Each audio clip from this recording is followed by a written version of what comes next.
Je l'ai souvent mentionné, mais oui, la constance est la clé en création de contenu. Pour quelles raisons spécifiquement? Je te les partage dans cet épisode.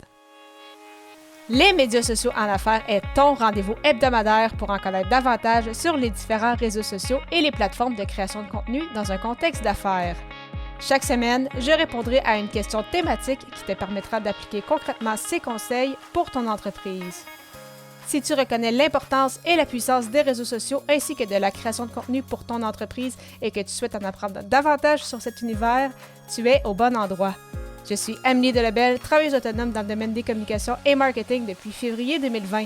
Je travaille avec les réseaux sociaux et dans la création de contenu depuis 2014. Les médias sociaux en affaires est mon deuxième podcast après Athlète Entrepreneur, lancé en janvier 2019. Bienvenue sur mon podcast. Salut et bienvenue sur les médias sociaux en affaires, épisode 338, alors qu'aujourd'hui je réponds à la question « Pourquoi la constance est la clé avec ta création de contenu? » Tout d'abord, parce que la création de contenu est une stratégie sur le long terme. Sans surprise, aussi je l'ai mentionné souvent, c'est un marathon et non un sprint. Donc que ce soit avec un podcast, un blog, une chaîne YouTube, sur tes réseaux sociaux ou autres, vraiment, mieux vaut y aller un petit pas à la fois pour ne pas te brûler. Donc, c'est pourquoi, quand des fois les gens m'en parlent comme « Hey, Amé, j'ai l'impression de me lancer sur les réseaux et je me suis fait dire que ce serait une bonne idée de publier chaque jour. » Si tu es capable de maintenir le rythme sur le long terme, vraiment, il n'y a aucun souci. C'est pour toi créer du contenu, c'est facile. Tu en as déjà fait par le passé ou tu as énormément d'idées, tu as déjà plein de publications en attente. Il n'y a pas de souci, mais la question qu'il faut toujours que tu te demandes, c'est est-ce que je vais être capable de maintenir le rythme? Si jamais il arrive, peut-être que tu as plus de clients, s'il arrive un imprévu ou autre. Donc, vraiment important, c'est ça, d'y aller avec une constance que tu sais que tu vas être en mesure de garder dans le temps. Donc, pas juste en termes de semaines et de mois, mais même en termes d'années.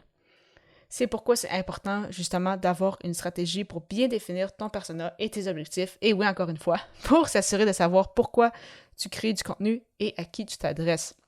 Si tu sais exactement pour qui tu crées du contenu, de quelle façon ces personnes-là aiment recevoir leur message, c'est quoi leurs besoins, c'est quoi leurs défis, puis ça va être beaucoup plus facile pour toi justement de savoir comment mettre de l'avant tes produits, tes services, ton histoire, tes valeurs, ta mission.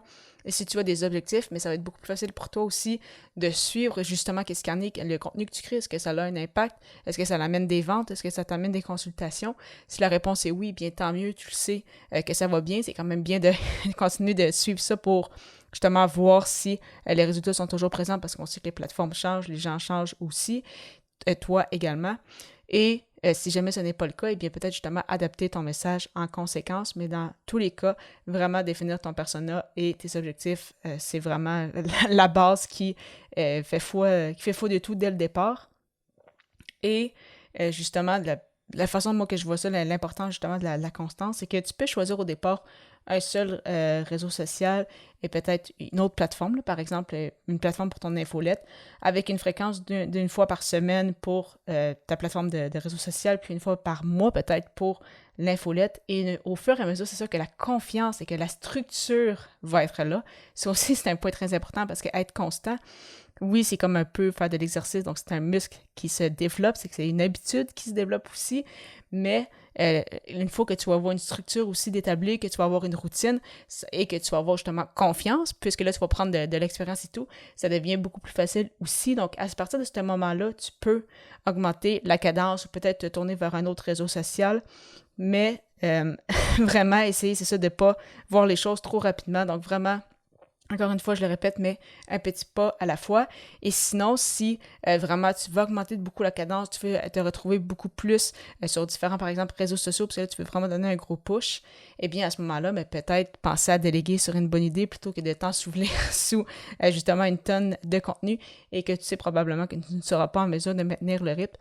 Donc, vraiment, c'est pourquoi la constance, c'est vraiment la clé en création de contenu. C'est sur le long terme. Alors, bien évidemment, tu veux rester dans l'esprit des gens, tu veux que les gens se souviennent de toi. Pour ça, mieux vaut y aller avec un message constant, mais toujours être présent pour que les gens s'en souviennent plutôt que de faire plus des sprints où est-ce que tu es vraiment actif pendant un mois. Après ça, on ne sait pas trop ce qui se passe pendant 3 mois. Tu reviens pour 3 semaines, alors ça devient un peu difficile à suivre. Donc, vraiment important, c'est ça. C'est pourquoi la constance, en fait, c'est vraiment la clé en création de contenu. Tu aimerais discuter avec moi pour voir comment tu peux être constant avec ta stratégie de contenu? C'est facile, tu vas simplement prendre rendez-vous gratuitement avec moi au ameliedelebel.com/consultation.